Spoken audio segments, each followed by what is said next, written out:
नमस्कार दोस्तों, चैनल को लाइक और सब्सक्राइब करना ना भूलें और नोटिफिकेशन बेल आइकन को प्रेस कर दें ताकि नए नए वीडियोस की नोटिफिकेशन आपको मिल सकें। और इस जानकारी की तरह आप नई जानकारियां छत्तीसगढ़ के बारे में पा सकें। आज हम बात करने जा रहे हैं मल्हार के बारे में।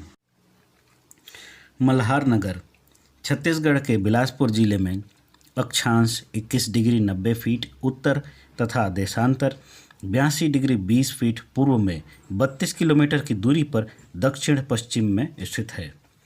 बिलासपुर से रायगढ़ जाने वाली सड़क पर 18 किलोमीटर की दूरी पर मस्तूरी है। वहाँ से मल्हार 14 किलोमीटर दूर है। कौशाम्बी से दक्षिण पूर्वी समुद्र तट की ओर जाने वाला प्राचीन मार्ग भरूच, बांधवगढ़, अमरकंटक, खरौद, मल्हार तथा सिरपुर, जो कि आज जिला रायपुर में है, से होकर जगन्नाथपुरी की ओर जाता था।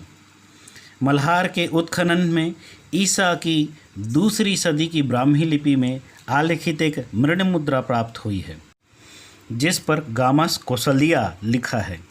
कोसली या कोसला ग्राम का तादात्म्य मल्हार से 16 किलोमीटर के उत्तर पूर्व से स्थित कोसला ग्राम से किया जा सकता है।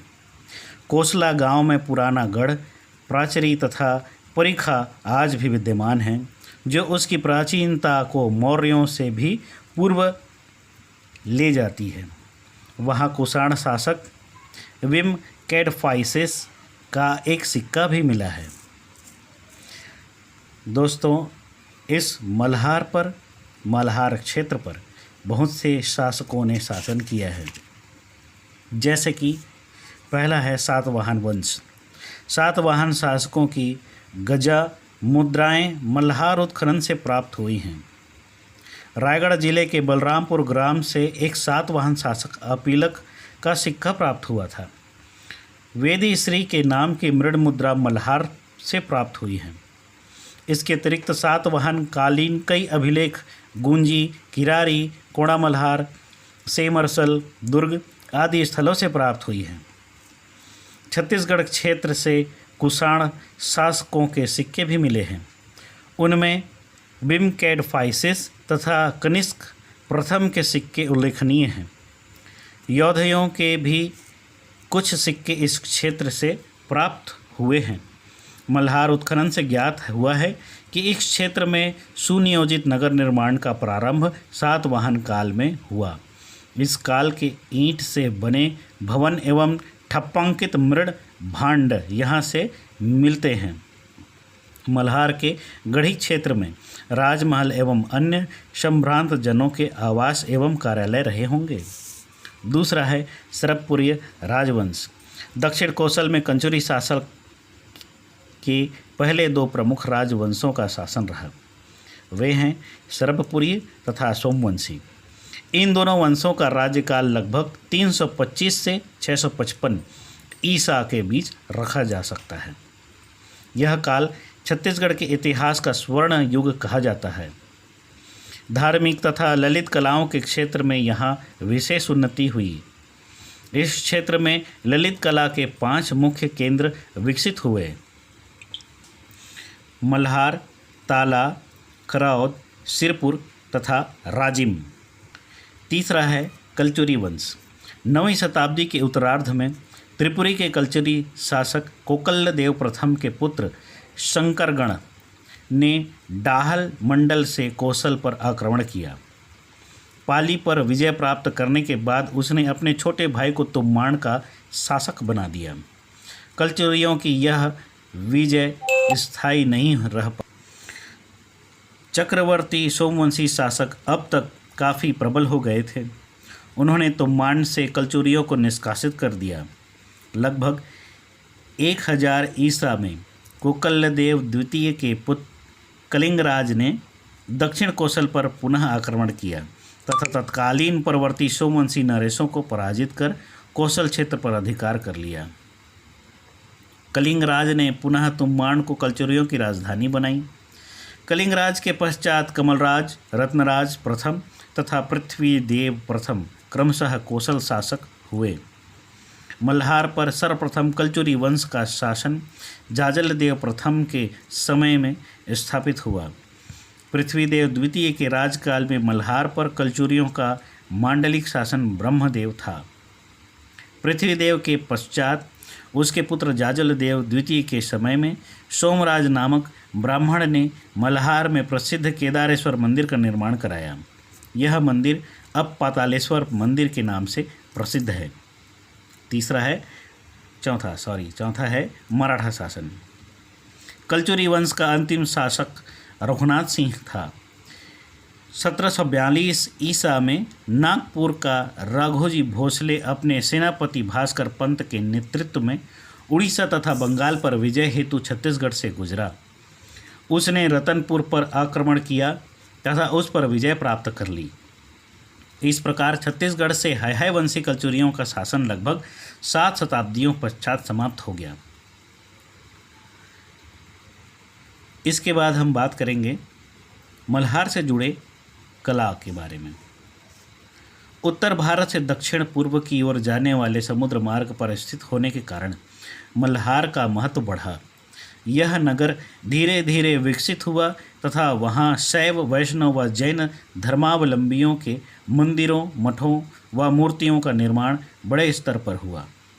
मल्हार में चतुर्भुज विष्णु की एक अद्वितीय प्रतिलिपि मिली है। उस पर मौर्यकालीन ब्राह्मी लिपि लेख अंकित है। इसका निर्माण समय लगभग 200 ईसा पूर्व बताया जाता है। मल्हार तथा उसके समीपवर्ती क्षेत्र से विशेषतः शैव मंदिरों के अवशेष मिले, जिनसे इस क्षेत्र में शैव धर्म के विशेष उत्थान का पता चलता है। यहाँ ईस्वी 5वीं से 7 शताब्दी तक निर्मित शिव, कार्तिकेय, गणेश, स्कंद माता, अर्धनारीश्वर आदि की उल्लेखनीय मूर्तियाँ यहाँ प्राप्त हुई हैं। यह शिलापट्ट पर कच्छप जातक की कथा अंकित है। शिलापट्ट पर सूखे तालाब से एक कछुए को उड़ाकर जलाशय की ओर ले जाते हुए 2 हंस बने हुए हैं। दूसरी कथा उलूक जातक की है। इसमें उल्लू को पक्षियों का राजा बनाने के लिए उसे सिंहासन पर बिठाया गया है। 7वीं तथा 10वीं शताब्दी के मध्य विकसित मल्हार की मूर्तियाँ में गुप्तकालीन विशेषताएं स्पष्ट परिलक्षित हैं।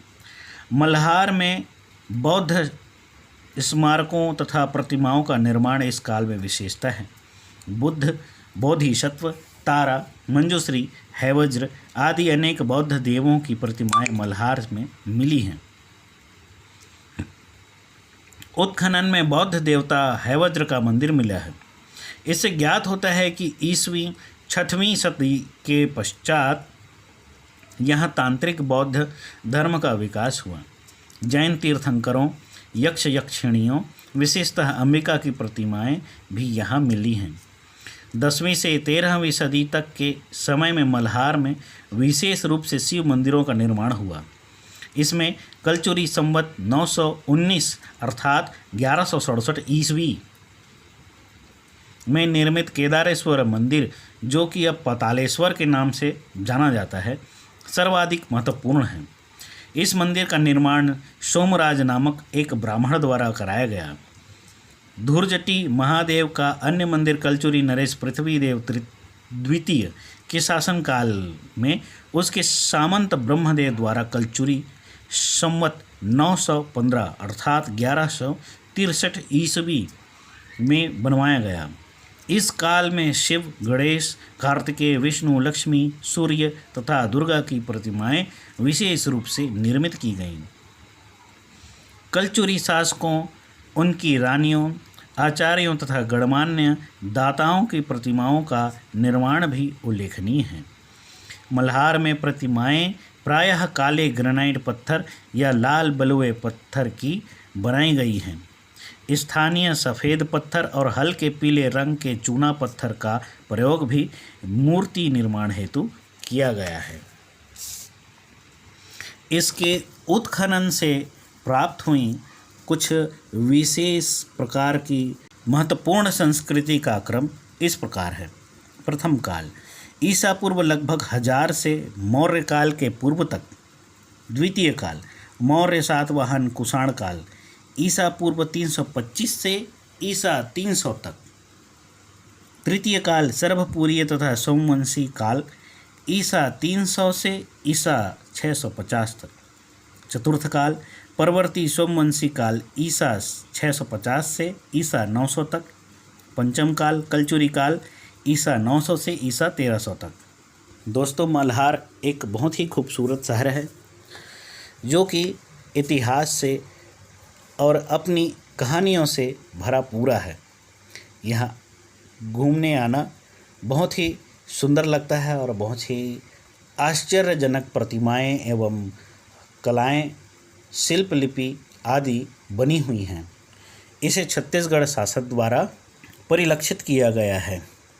इस क्षेत्र को सुरक्षित किया गया है एवं पर्यटकों के लिए भी काफ़ी अच्छी जगह है। यहाँ तक कैसे पहुँचें?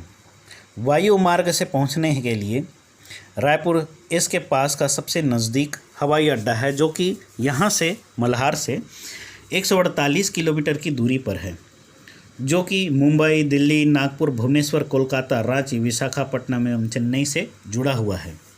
रेल मार्ग से आने पर हावड़ा मुंबई मुख्य मार्ग रेल मार्ग पर बिलासपुर स्थित है, जो कि मल्हार से 32 किलोमीटर की दूरी पर है, जो समीपस्थ रेलवे जंक्शन है।